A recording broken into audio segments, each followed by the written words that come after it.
Hello everyone, welcome back. आज हम लोग पढ़ेंगे माइल्स प्रिडिक्टर और करेक्टर मेथड के बारे में। इस वीडियो में हम लोग इसका कॉन्सेप्ट जानेंगे कि कैसे इसको सॉल्व किया जाता है। नेक्स्ट वीडियो में हम लोग इसको न्यूमेरिकल पे काम करेंगे। चलिए समझते हैं कि इसको कैसे सॉल्व करते हैं। देखिए, माइल्स प्रिडिक्टर और करेक्टर मेथड में ये दो चीज़ हैं। यहाँ पे एक माइल्स प्रिडिक्टर है, यानी कि सबसे पहले हम लोग प्रिडिक्ट करेंगे जो भी डेटा आएगा, उसके बाद हम लोग उस मेथड को हम लोग करेक्ट करेंगे। यानी कि दो मेथड की हेल्प से हम लोग इस माइल्स प्रिडिक्टर और करेक्टर मेथड को सॉल्व करेंगे। अब वो कैसे करेंगे वो समझते हैं। देखिए, consider the following differential equation. हमारे पास एक इक्वेशन गिवन होगी। क्वेश्चन में हमको जो डिफरेंशियल इक्वेशन होगी वो गिवन होगी, जैसे कि यहाँ पे रखा है। इस फॉर्म में हमको डिफरेंशियल इक्वेशन गिवन होगी with the initial condition y x zero equal to y zero. ठीक, ये हमको जो इनिशियल कंडीशन होगी वो यहाँ पे क्वेश्चन में हमको गिवन होगी। हमको क्या होगा कि to find y x n, यानी कि वाई एक्स एन की वैल्यू हमको फाइंड करनी होगी। आपको ये बता दें कि वाई एक्स एन की वैल्यू हमको एटलीस्ट 4 गिवन होगी। ठीक, अगर नहीं है तो उसको हम लोग क्या करेंगे, निकालेंगे। ठीक, अगर 4 यानी कि अगर हम लोग की जो वैल्यू है एक्स एन की, यानी कि एक्स एन की जो वैल्यू है एटलीस्ट 4 तो होनी चाहिए। यानी कि x1 x2 x3 और x4, या 0 से लेकर x3 तक होनी चाहिए। ठीक, जब हम लोग के पास ये वैल्यू होंगी तो इसकी हेल्प से हम लोग y की वैल्यू निकाल लेंगे। यानी कि y1 की, y2 की, y3 की, y4 की वैल्यू हम लोग यहाँ पे निकाल लेंगे। ठीक, तो यहाँ पे लिखा है to find the y x n, यानी कि एक्स एन की जो वैल्यू होनी चाहिए वो एटलीस्ट 4 होनी चाहिए। ठीक, उसके बाद जब हम लोग के पास x1 की वैल्यू होंगी, ये क्वेश्चन में गिवन होगा। ठीक, जब क्वेश्चन में गिवन होगा तो हम लोग सीधा सिंपल क्या करेंगे, हम लोग y1 की वैल्यू निकालेंगे। y1 y2 y3 y4 की वैल्यू निकालेंगे। तो यहाँ पे लिखा हुआ है find yx1 yx2 yx3 using any one of the following method. यानी कि हम लोग के पास जब क्वेश्चन में x1 x2 x3 की वैल्यू गिवन होगी तो उसकी हेल्प से हम लोग y1 y2 y3 y4 की वैल्यू निकालेंगे। अब ये y1 y2 y3 y4 की वैल्यू निकालने के लिए हमारे पास कुछ मेथड्स होंगे, उनकी हेल्प से हम लोग y1 y2 y3 y4 की वैल्यू निकाल सकते हैं। अब वो मेथड कौन कौन से हैं वो जानते हैं। देखिए, सबसे पहले जो मेथड है पिकार्ड्स मेथड है। पिकार्ड्स मेथड की हेल्प से हम लोग y1 y2 y3 y4 की वैल्यू भी निकाल सकते हैं। सेकंड मेथड है मॉडिफाइड यूलर मेथड। इसके हेल्प से भी हम लोग y1 y2 y3 की वैल्यू निकाल सकते हैं। सेम कॉन्सेप्ट है टेलर सीरीज है, रंग के कुत्ता मेथड है और यूलर मॉडिफाइड है। ठीक, इन चारों मेथड से हम लोग इसकी वैल्यू निकाल सकते हैं। y1 y2 y3 y4 की वैल्यू निकाल सकते हैं। आपको ये ध्यान में देखना होगा कि जो एक्सन की वैल्यू होंगी ना वो एटलीस्ट 4 होनी चाहिए। ठीक, जो क्वेश्चन में होंगी क्या होंगी, 4 होनी चाहिए एटलीस्ट। ठीक, उसमें जो वैल्यू होंगी वो 4 होंगी। ठीक, अब सबसे पहले समझते हैं। अब यहाँ पे एक खेल देखिए, ये क्या है।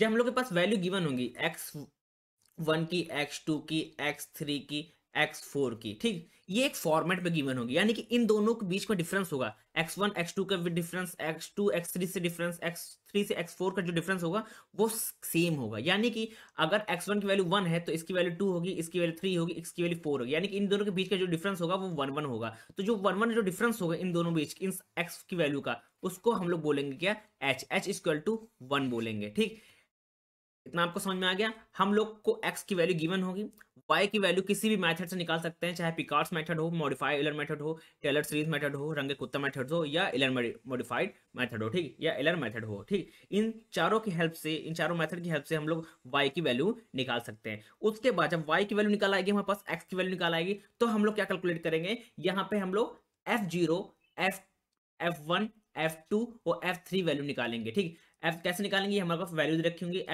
f0 equal to function of x0 और y0। अब ये फंक्शन, ये f जो लिखा है ये क्या है। ठीक, अभी मैंने आपको क्वेश्चन ऊपर बताया मैंने कि जो डिफरेंशियल इक्वेशन होगा, ये जो इक्वेशन होगा, ठीक, ये इक्वेशन, इस इक्वेशन की हेल्प से हम लोग वैल्यू को निकालेंगे। अब वो कैसे निकालेंगे, देखिए, मान लीजिए डिफरेंशियल इक्वेशन गिवन है x प्लस वाई, ये हमारा डिफरेंशियल इक्वेशन गिवन है। ठीक, अब हम लोग सबसे पहले f0 निकालेंगे। तो f0 कैसे निकालेंगे, डिफरेंशियल इक्वेशन क्या देखा, क्वेश्चन हमारा दे रखा होगा डिफरेंशियल इक्वेशन में x y है, तो अगर हम लोग f0 निकालेंगे तो ये हो जाएगा x0 y0। x की वैल्यू हमको क्वेश्चन में गिवन होगी, y हम लोग निकाल चुके होंगे किसके मेथड से, इन चारों मेथड्स की हेल्प से हम लोग y0 की वैल्यू निकाल चुके होंगे, y1 की वैल्यू निकाल चुके होंगे, y3 की वैल्यू भी हम लोग को पता होगी, y4 की वैल्यू हम लोग निकालेंगे। उसके बाद हम लोग इस फंक्शन में ये वैल्यू पुट करेंगे, हमारा क्या निकाल के आएगा, f0 निकाल आएगा। सेम अगर f1 निकालना है तो हम लोग इसी फंक्शन की हेल्प से x1 प्लस x2 हो जाएगा, यहाँ वैल्यू पुट करेंगे, F1 निकाला जाएगा। सेम कॉन्सेप्ट F2 के लिए भी है, x2 प्लस y2 हो जाएगा, हम लोग की वैल्यू F2 निकाल आएगी। सेम प्रोसेस F3 के लिए भी है, x3 प्लस y3 की वैल्यू निकालेंगे और ऐड कर देंगे और यहाँ पे F3 की वैल्यू निकालेंगे। आपको ध्यान देना होगा जो डिफरेंशियल इक्वेशन जो फंक्शन गिवन होगा उसी में वैल्यू x की और y की वैल्यू वहां पे पुट करेंगे और हम लोग को वैल्यू निकलती आएंगे किसकी F0 F2 F3 F4 की वैल्यू निकालेंगे। जब हमारे पास F0 F1 F2 F3 की वैल्यू निकाल आएंगे उसके बाद हम लोग लगाएंगे माइल्स प्रिडिक्टर मेथड के बारे में। ठीक, माइल्स प्रिडिक्टर का जो फॉर्मूला होता है वो होता है yn इक्वल टू y0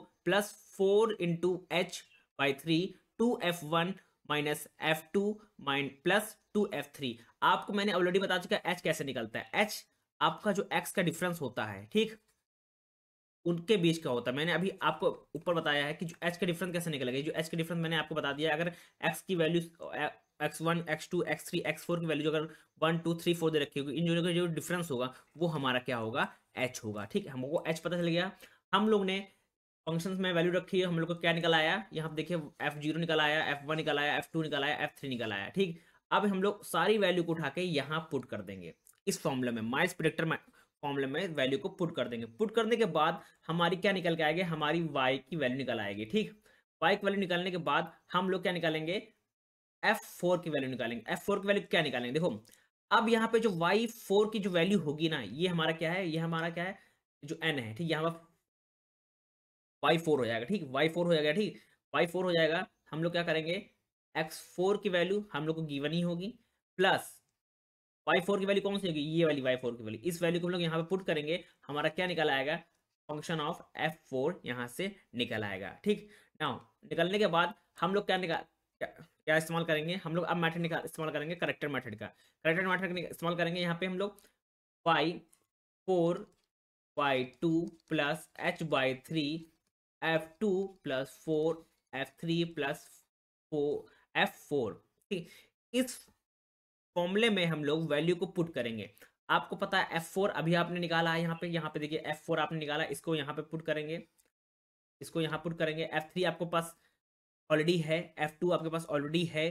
ठीक, H की वैल्यू आपको पता ही है, y2 की वैल्यू ऑलरेडी आपने निकाल चुकी है 4 मेथड की हेल्प से, तो क्या निकल के आएगा, yn की वैल्यू निकल आएगी। ठीक, अब yn की वैल्यू निकल के आने के बाद अब यहाँ पे देखेंगे yn की वैल्यू अगर मान लीजिए अनुमान से आ गई 1.1867। ठीक, ठीक, तो हम लोग एक बार और निकालेंगे किसकी हेल्प से, प्रिडिक्टर मेथड की हेल्प से। ठीक, एक बार और निकालेंगे, वो कैसे निकालेंगे हम लोग, अब जो y4 की वैल्यू जो होगी, एक मेथड होगा, एक जो वैल्यू होगी, ठीक, उसमें हम लोग पुट करेंगे, यानी कि हम लोग अब एक बार और निकालेंगे f4 की वैल्यू। f4 की वैल्यू निकालेंगे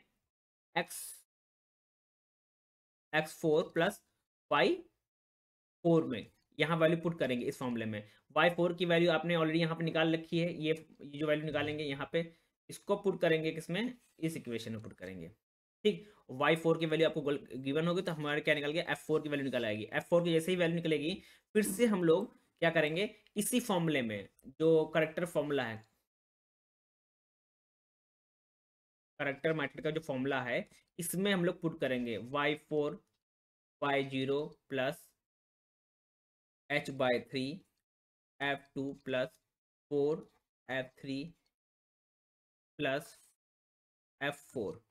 अब यहाँ पे देखिए जो f4 की जो वैल्यू होगी कौन सी होगी, ये वाली जो अभी लेटेस्ट मैंने निकाली है, ये वाली वैल्यू आप मत रख दीजिएगा, ये वाली वैल्यू नहीं रखेंगे हम लोग। ठीक, ये वाली वैल्यू नहीं रखेंगे। अब हम लोग कौन सी वैल्यू रखेंगे, लेटेस्ट वैल्यू रखेंगे। अब इसकी हेल्प से हम लोग फिर सॉल्व करेंगे, हमारी y4 की वैल्यू फिर से निकल के आएगी। ठीक, अब हम लोग क्यों दोबारा निकालना है, क्योंकि हमको क्या चाहिए, हम लोग को लास्ट जो 4 डिजिट है, ठीक, जो वैल्यू होगी yn की वो सिमिलर होनी चाहिए। ठीक, अगर इसकी वैल्यू अगर 1.1867 आ गई फिर से, ठीक, तो हम लोग यहीं पर रुक जाएंगे, यही हमारा क्या हो जाएगा, आंसर हो जाएगा। अगर ये वैल्यू सिमिलर नहीं आती है, फिर से हम लोग क्या निकालेंगे, f4 की वैल्यू निकालेंगे, फिर से हम लोग f4 की वैल्यू निकालेंगे, फिर से हम लोग इस फॉर्मूले में पुट करेंगे, फिर से चेक करेंगे yn की जो वैल्यू है, y4 की जो वैल्यू है सिमिलर आ रही कि नहीं आ रही। अगर फिर सिमिलर आ गई 1.1867, तब फिर हमारा वो क्या हो जाएगा, वहीं पे हम लोग रुक जाएंगे, वही हमारा क्या हो जाएगा, आंसर हो जाएगा। ठीक, अगर फिर भी नहीं निकल के आ रही है ये सिमिलर वैल्यू, अगर कुछ भी डिफरेंस आ रहा है, जैसे कि हमारा आ गया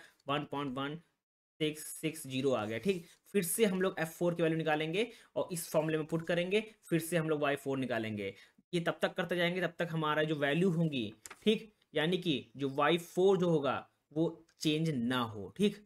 अगर वो Y4 चेंज हो रहा है तो हम लोग अगेन उस जो प्रोसेस को रिपीट करेंगे और फिर से हम लोग उस फॉर्मूले में ये वैल्यू पुट करेंगे और निकालते जाएंगे, और ये तब तक निकालेंगे जब तक वैल्यू सेम ना आ जाए, ठीक। यही इसी को बोलते हैं हम लोग माइल्स प्रिडिक्टर और करेक्टेड मेथड, ठीक।